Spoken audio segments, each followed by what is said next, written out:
One of the artists inspiring new collections at the Portland Museum of Art is Judy Glickman Lauder, a photographer who spends a lot of time at her home on Great Diamond Island in Casco Bay.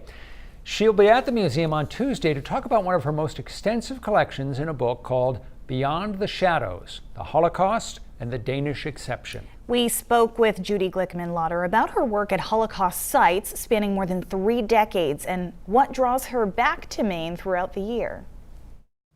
Maine has, historically and presently, inspired all kinds of artists. Right. Totally. And I just came back from Monthegan and just saw everything that was going on there. And this museum, which is unbelievable. And I think it's magical. You are blessed in a way that you have been able to travel all over. What was it that first drew you? It sounds like this is a project that's been going on for many years. Many years. What first drew you to the sites of the Holocaust? I've always been interested in my Jewish heritage, and our family has always kind of had a certain, maybe not quite observance about it, but definitely a spirituality and so on. And my oldest son is a rabbi, my youngest son is a rabbi, my daughter-in-law is a rabbi.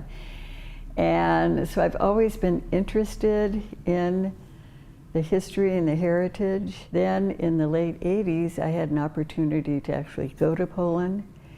And when I was there, my first trip was just for like 2 days, but I was in Auschwitz and Birkenau.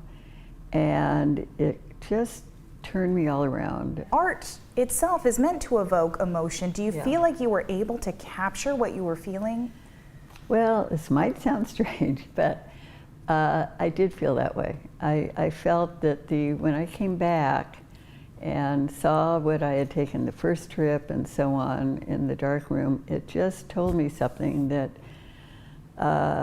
it kind of showed me that what I was feeling, it was expressing what I was feeling, which was sort of at one with all of those people who had perished. I just kept coming back and photographing, and infrared film, as well as straight black and white, like Triax film, allowed me to capture the infrared rays of light, which you can't see with the human eye.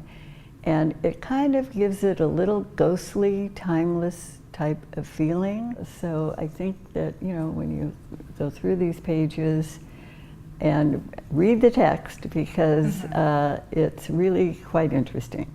A lot of these images are incredibly haunting, but you also have stories of hope and survival. Right. It's really about humanity. It's about where hatred can lead.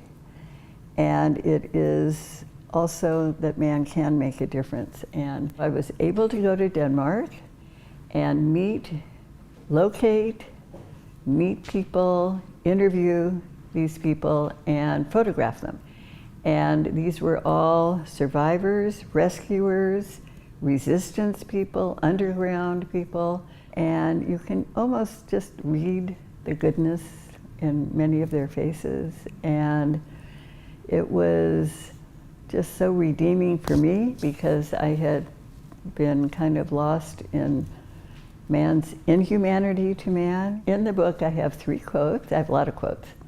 One is from Raoul Hilberg, who was a Holocaust scholar, and he said, at this time of the Holocaust there were this many victims, there were this many perpetrators, and there were this many bystanders. And in our world today, we just can't afford to be a bystander. There's so much injustice and so much going on so many different levels that it's overwhelming, but I kind of tell people, pick your passion, your cause, and go for it. A really interesting quote, because that is quite a way to look at things. We can't afford to be the bystander. Never heard it put that way. That's striking. Right. All right, again, the name of her book is Beyond the Shadows, the Holocaust and the Danish Exception. Judy Glickman Lauder will actually be signing copies and hosting a lecture about what she learned from the human experience. That's happening Tuesday, August 13th at the Portland Museum of Art.